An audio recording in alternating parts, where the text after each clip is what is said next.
구약성경 레위기 18장 1절에서 18절까지 말씀 우리 함께 한 목소리를 읽겠습니다. 여호와께서 모세에게 말씀하여 이르시되 너는 이스라엘 자손에게 말하여 이르라. 나는 여호와 너희의 하나님이니라.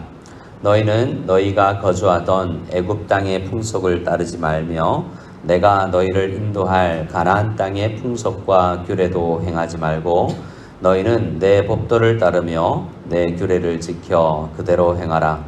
나는 너희의 하나님 여호와이니라. 너희는 내 규례와 법도를 지키라. 사람이 이를 행하면 그로 말미암아 살리라. 나는 여호와이니라. 각 사람은 자기의 살붙이를 가까이하여 그의 하체를 범하지 말라. 나는 여호와이니라. 내 어머니의 하체는 곧 내 아버지의 하체이니 너는 범하지 말라.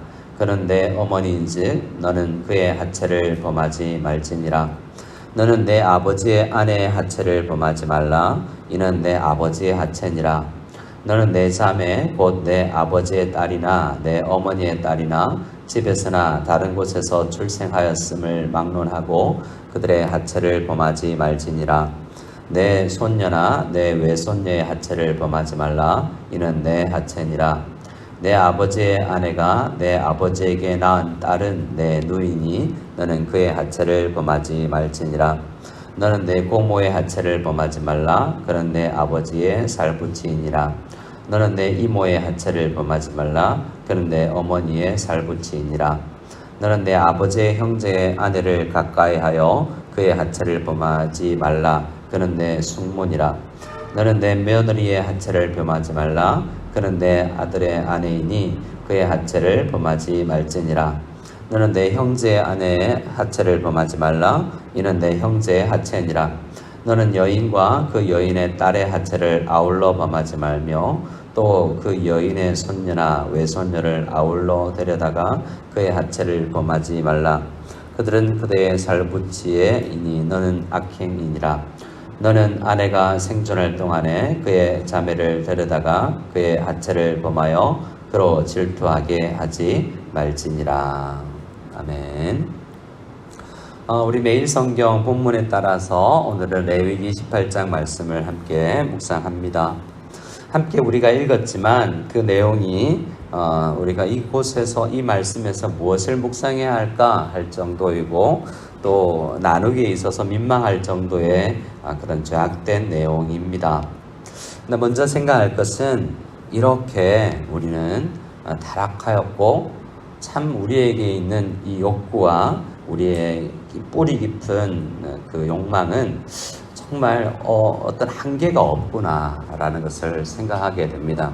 그래서 오늘 이 말씀은 우리가 가진 이 욕망, 우리가 가지고자 하는 뭔가 채우고자 하는 이 죄된 어떤 것이 왜 있는지 어떻게 이 부분을 다루어야 되는지를 생각해야 되지 꼭 성 문제만은 아닐 것입니다.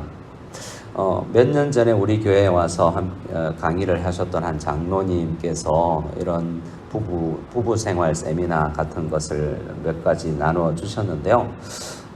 참 남자는 거의 95% 이 성을 생각하고 여성은 동일한 비율로 쇼핑을 생각한다. 뭐 이렇게 이야기합니다. 그러니까 남자와 여자와 각 사람이 종류는 다르지만 뭔가로 채워지지 않으면 그 내 본질이 내 속에 있는 뭔가가 허해서 우리는 뭔가를 통해서 채우고자 하는 그러한 죄된 모성이 다 있는 존재다라는 것을 인정하는 것이 중요합니다. 오늘 말씀은 어떤 구체적인 6절 이하의 30절까지 이렇게 계속 성에 관련된 문제를 다루기 전에 왜 이렇게 해야 되느냐를 먼저 이야기하는데요. 1절부터 보면 여호와께서 모세에게 말씀하여 이르시되 너는 이스라엘 자손에게 말하여 이르라 라고 이야기하면서 이것은 이스라엘 자손 모든 성도들이 어떻게 하나님을 닮아 거룩하게 평소에 살 것인가 입니다. 레위기가 제사법을 다룬다면 평소에 우리가 일상생활에서의 예배를 중요하게 여기는 본문이라는 거죠. 한 분야에 대해서 이야기를 하는데요. 우리가 마음에 가져야 될 핵심이 뭐냐 하면 어떤 걸 한다 하지 않아야지 하지 않는다가 아니라 어떤 마음을 더 깊이 가지느냐입니다. 2절 하반절의 마지막 부분에 이렇게 되어 있습니다. 나는 여호와 너희의 하나님이니라. 뭘 하지 말아야지, 이런 죄를 저지르지 말아야지라는 것보다 더 중요한 것은 나는 나의 하나님 여호와 하나님이 내 주인이구나. 나는 그 하나님을 나의 주인으로 구속주로 모시고 있는 존재구나. 나는 구원받은 사람이구나 라는 우리의 신분의식이 더 중요하다라는 것입니다. 그래서 18절에서는 이것이 반복됩니다. 4절에 보면 너희는 내 법도를 따르며 내 규례를 지켜 그대로 행하라. 나는 너희의 하나님 여호와다. 자, 이렇게 계속 반복하죠. 나 너희의 하나님 여호와야. 너 어떻게 살아야 되겠니? 잘 생각해봐 라는 거죠. 5절에서도 마찬가지입니다. 5절 마지막에 나는 여호와이니라. 6절 마지막에도 나는 여호와다 라고 이야기합니다. 나는 여호와인데 너는 누구겠니? 너는 나의 피조물 뿐더러 내가 애굽에서 종생활하던 너희를 구원한 여호와 하나님이야. 그리고 영원히 너희의 하나님이 되겠다고 약속한 나 여호와다 라고 이야기를 해주고 있습니다. 이 18장 안에는 21절에서 또 30절에서 또 계속해서 반복해서 이렇게 이야기를 해줍니다. 자, 뭐 하지 말아야 되겠다, 뭘 해야 되겠다가 중요한 게 아니라 내가 너희한테 어떤 존재인지를 묵상해라 라는 것이 더 중요하다라는 것입니다. 우리는 또 어떤 존재입니까? 4절 5절 말씀에 보면 하나님께서 정해놓은 규례대로 지켜서 그대로 행해야 행복한 존재입니다. 우리는 그 법 밖에서 있으면 더 좋은 것 같아서 하나님이 하지 말라는 것, 일정한 경기 규칙이 있어야 그 안에서 경기를 해야 행복하지 않겠습니까? 축구 경기나 야구 경기나 어떤 룰 안에서 뛰어야 서로가 행복한데 전혀 법을 무시하고 뛰면 경기가 안 되겠죠. 하나님께서 우리를 위하여서 법을 주신 것입니다. 5절 말씀에 보면 너희는 내 규례와 법도를 지키라. 사람이 이를 내 법을 행해야 사람이 사는 거다. 안 그러면 죽음으로 가는 것이고 생명으로 가는 것이 아니다 라고 말씀을 해주는 것입니다. 자, 구체적인 어떤 것을 이야기하기 전에 이 하나님께서는 어떻게 해야 내가 잘 살 수 있는가, 네 생명이 어떻게 해야 더 풍성한가를 먼저 이야기해 주시고 나서 구체적으로 말하는데요. 7절부터를 보면 다양합니다. 너무나 다양해서 사람은 어느 날 갑자기 성적 충동이 몰려올 수 있는 사람이에요. 존재예요. 여기 쭉 읽어보면 모든 다입니다. 내일 본문에 보면 사람을 넘어서는 정도로 사람은 이렇게 타락했고 어느 날 갑자기 내 의지와 내 이성을 넘어서는 감정의 폭풍 속에서 휘말릴 때가 있다는 것입니다. 이성이 있으면 되겠지 하지만 이 감정은 이성을 앞서버립니다. 이 감정을 뒷받침하는 정도로 이성이 사용돼서 감추려고 하고 몰래 하려고 하게 이성이 사용되는 것이지 감정을 이길 사람이 없어 보일 정도예요. 우리가 아는 것처럼 다윗을 보세요. 그렇게 신실한 하나님의 사람이 어느 날 갑자기 그런 충동에 빠지지 않습니까? 다양한 여자의 이야기를 합니다. 그러니까 주로 이 문제는 남성의 문제다라는 거죠. 그러면 여자는 괜찮습니까? 피해자일 뿐입니까?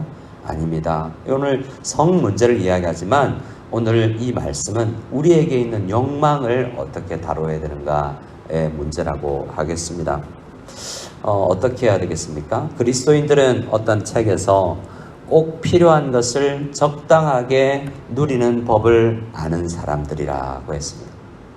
우리는 죄가 들어오면 꼭 필요한 것 이상을 원하고 그 이상을 적당하게 가지지를 않고 더 많이 가지려고 하고 하나님께서 만족하라고 주신 것 이상을 넘어서려고 하는 경향이 다 있어요.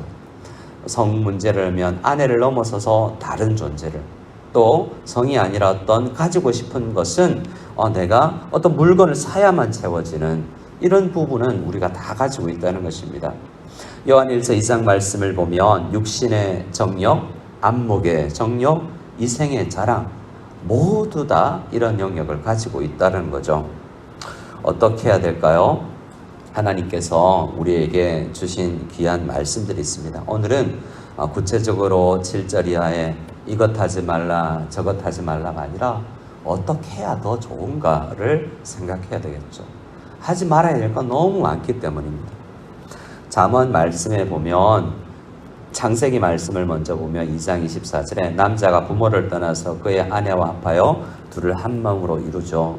성 문제만 보면 하나님께서 이 결혼이라는 법, 규례, 테두리를 만들어 놓으셨는데 우리는 늘 그것을 벗어나고자 하고 그걸 무시하고자 하고 결혼 생활을 깨트리려고 하는 우리의 본능이 있다는 것을 생각할 필요가 있습니다. 그리고 오늘 본문 말씀은 사실 출애굽기 20장의 10계명의 말씀을 확대 설명한 것이에요. 10계명의 7번째 계명은 간음하지 말라입니다. 마지막 10번째가 무엇입니까? 내 이웃의 집을 탐내지 말라예요. 그 10계명의 10번째 계명 안에 내 이웃의 아내나 그의 남종이나 여종이나 그의 소나라고 해서 여성이나 어떤 성 문제만이 아니라 모든 것을 다 포괄하고 있는 것을 보게 됩니다. 이웃의 것을 탐하는 이 탐심이 문제라는 것이죠. 누구에게나 있는 것이기 때문에 하나님께서 그것을 다루라라고 말씀하십니다. 어떻게 다뤄야 될까? 첫 번째로 우리가 기도 제목을 우리 모든 부부가 우리 결혼 관계 안에 있는 모든 사람들이 기도해야 될 것은 잠언 5장 18절을 가지고 기도하는 것입니다. 저는 결혼 이후에 이것을 품고 기도를 하는데요. 내 샘으로 복되게 하라. 잠언 5장 18절입니다. 내가 젊어서 취한, 어려서 취한 아내를 즐거워하라. 우리의 기도 제목은 하나님 주신 아내로, 남편으로 만족할 수 있도록 계속 기도하는 거예요. 명령입니다. 그래서 우리에게 주어진 것을 더 기뻐하고 사랑할 수 있도록 우리가 많이 기도해야지 넘어서지 않게 되는 거죠. 그래서 우리의 부부는 그 기도 제목을 가지고 기도해야 될 것입니다. 또 어떻게 해야 되겠습니까? 우리가 혼자 이 문제를 못 지킨다라는 생각을 하고 교회 공동체가 적극적으로 나서야 됩니다. 함께 내 친구에게 구역 안에서 우리 영적 공동체가 언약 공동체가 함께 같이 나아갈 수 있도록 이 문제를 토론하기도 하고 또 특별히 가정 안에서 우리 이 세상 우리가 살아가는 대한민국은 어떤 책에서 욕망공화국이다라고 이야기를 해요. 어떤 성적 욕망이겠습니까? 우리 아이들이 보는 TV, 인터넷, 우리 부모들이 모를 정도로 아이들은 너무나 이 영역에서 열려 있습니다. 그것뿐입니까? 우리의 탐심을 자극하는 것은 그 부분만이 아니라 땅 투기, 아파트 사라, 욕심내도 됩니다 라고 세상이 우리를 자극하는 세상에 살아요.